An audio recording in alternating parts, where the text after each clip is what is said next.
जय हिंद, जय भीम।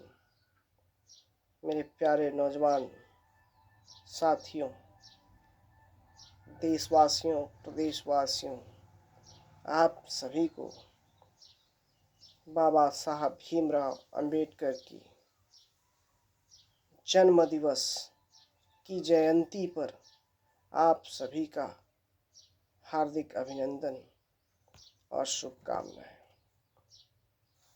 आप भली भांति जानते हैं कि डॉक्टर बी.आर. अम्बेडकर कैसे इंसान थे। समाज का अनन्य सेवक,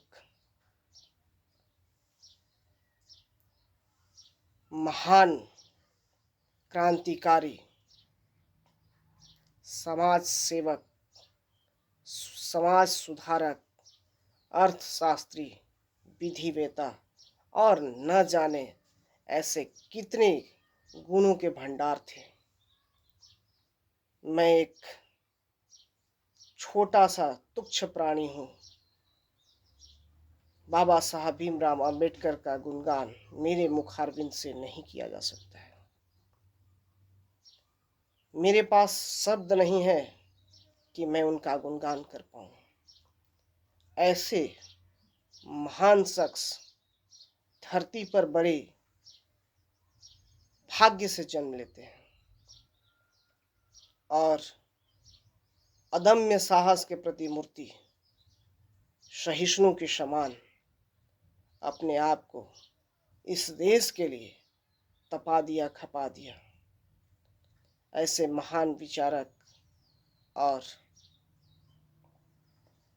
समाज सेवी, देश के कर्णधार, जिन्होंने अपने कंधों पर इस देश के जीमा को उठाया और हमें ऐसी शिक्षा और उपदेश दे गए कि समाज के लिए सब कुछ करना ही जीवन का श्रेष्ठतम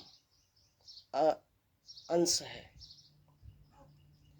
आप सभी नौजवानों से मेरा यही दरख्वास्त रहेगा, आह्वान रहेगा कि बाबा साहब के पदचिन्हों पर चलकर उनके विचारों को आत्मसात करने की ज़रूरत है और देश को एक नई दिशा और ऊंचाई पर ले जाने के लिए हम सभी को प्रतिबद्ध रहना होगा, कटिबद्ध रहना होगा। बाबा साहब एक भगवान ही के रूप थे, जिन्होंने बड़ी बलिदानी के साथ और बड़ी, क्या कहा जा सकता है उसे, कि समाज में प्रताड़ना, शोषण, दमन को झेलते हुए उन्होंने अपने जीवन के नई ऊंचाई को प्राप्त किया और समाज में दबे कुचले लोगों का आवाज़ बने और उन्होंने देश को एक ऐसे नियम कानून में बांधा जिससे कि हम सभी सिर उठाकर चल सकते हैं और कुछ भी कहीं भी बोल सकते हैं, संविधान के दायरे में रहकर। ऐसे महान विभूति को मेरा हृदय से सत सत नमन है।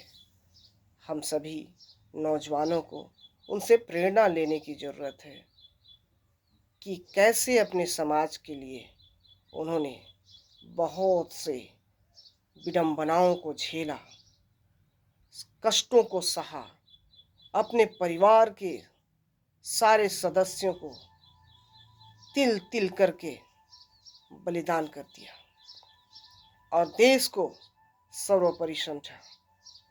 आप समझ सकते हैं कि वह ऐसा दौर था जिसमें छुआछूत प्रबल था, जातिवाद बहुत ही मजबूत स्थिति में था। उन सभी से लोहा लेना और देश को एक नई दिशा देना कितनी बड़ी कठिन कार्य होगा। फिर भी उसे एक चुनौती के रूप में उन्होंने स्वीकार किया, अपने परिवार के बलिदान किया और देश हित में अपना योगदान किया। इन्हीं से हमें सीख लेने की ज़रूरत है। धन्यवाद। जोहार।